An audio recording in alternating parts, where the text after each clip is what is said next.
paramilitar de más de 60 hombres llegaron armados hasta los dientes al pueblito de Chengue, en Sucre, y con lista en mano asesinaron 27 hombres a golpes.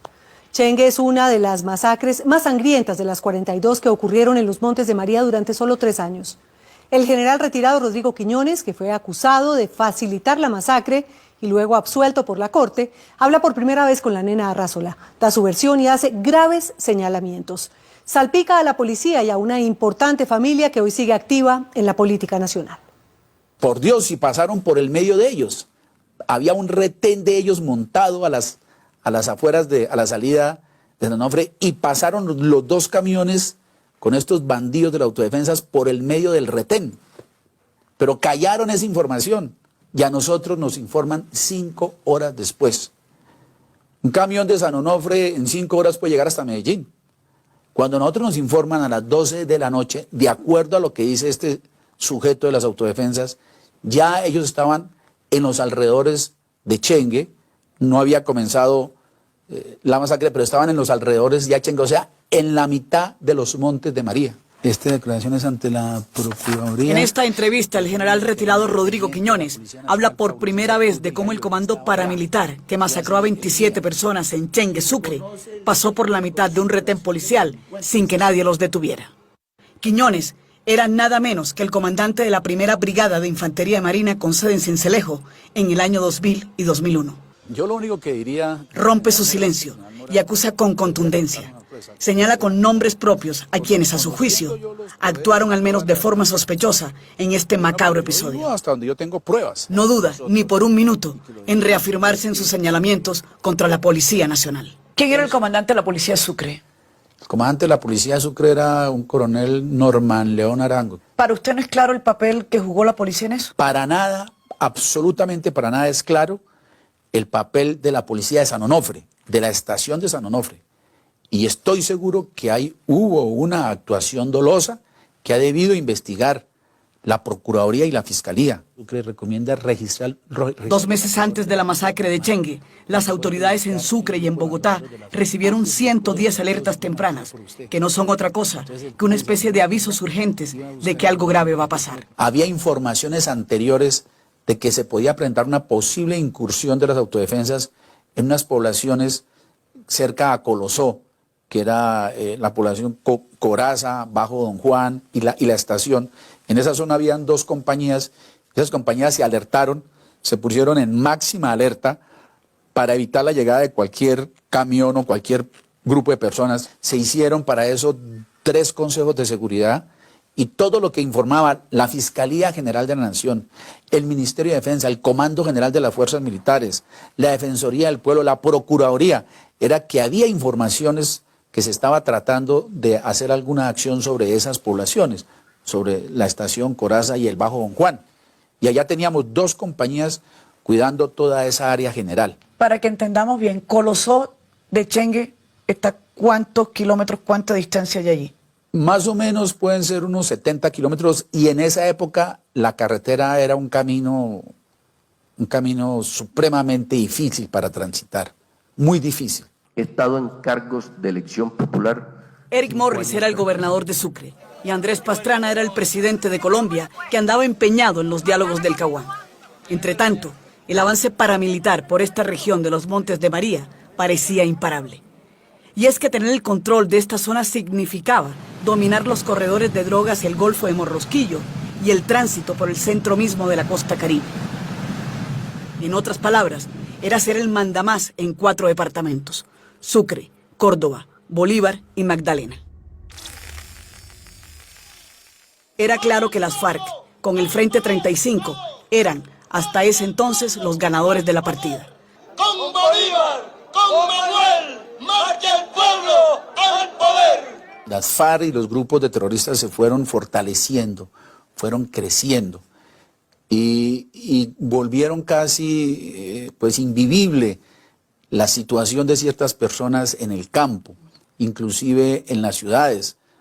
No podían ya regresar a sus sitios, a sus fincas, no se podían, acuérdense que ni siquiera se podía recorrer por las vías de Colombia, el turismo estaba afectado, y entonces aparece algo peor, que son las autodefensas.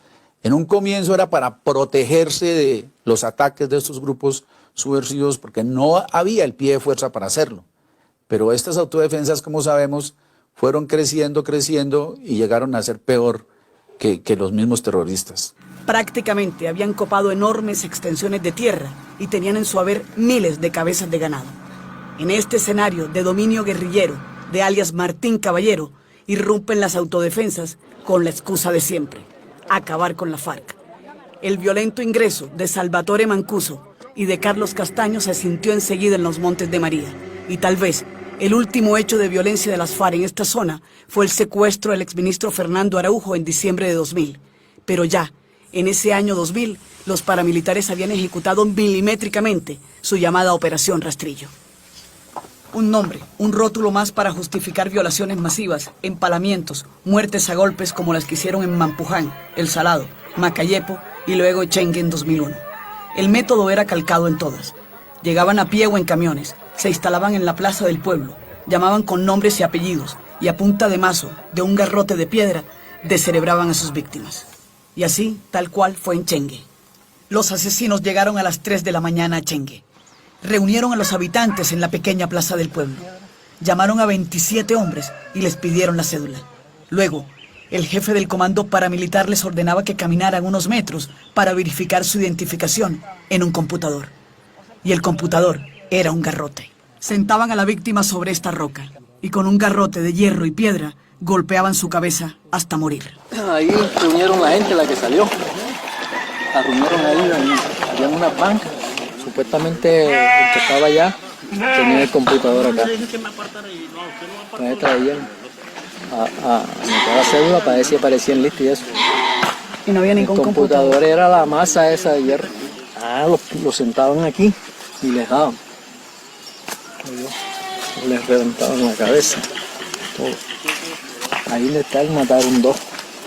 Los que vivían ahí en la casa esa. Ya han pasado 13 años y un equipo de los informantes viajó a Chengue. Fue casi imposible llegar. Las carreteras no existen, solo caminos veredales, y el olvido y el miedo reinan. Queda muy poca gente en el pueblo. Siguen sin luz y con un poquito de agua. Las casas que quemaron las autodefensas de Uber Banqués Martínez, alias Juancho Dique, y Rodrigo Mercado Pelufo, alias Cadena, no han sido reconstruidas. Tampoco la vida de quienes quedan, y el dolor y los recuerdos también siguen intactos. Mataron a un hermano suyo. Sí. Acusado de guerrillero. Sí, acusado de guerrillero, porque todo el que trajeron acá según era guerrillero. ¿Qué le dijo su papá a los paramilitares? Traban la lista y eso, a ver si aparecían ahí, ¿vale? Entonces mandaron al hermano mío para acá. Ahora que lo revisen si están, aparecen en el computador. Y él quedó allá discutiendo con el paramilitar y esa vaina. Entonces el man le dijo que él iba a perdonar la vida, que se fuera para allá, para la casa. Y con todas las mujeres que estaban ahí, niños. Eso no hay palabra para uno expresar eso que pasó aquí. El general Quiñones, quien fue absuelto por la Corte Suprema de Justicia, pero sancionado por la Procuraduría, tiene más para contar. Y advirtió que cuando él llegó a esta región, había un senador que convocaba consejos de seguridad. Ese senador es Álvaro El Gordo García, condenado a 40 años por la masacre de Macayepo, heredero de una dinastía política y hermano de Teresita García, quien acaba de ser elegida senadora de la República, y tío de Andrés García Zucardi, también elegido senador, y cuñado de Piedad Zucardi, ex senadora y detenida y acusada de vínculos con los paramilitares, y hermano de Juan José García, acusado de peculado. Álvaro García, él era el cacique político en esa zona. Es lo único que yo sé, pues los otros más o menos como que dependían de él. ¿Es cierto que él convocaba consejos de seguridad?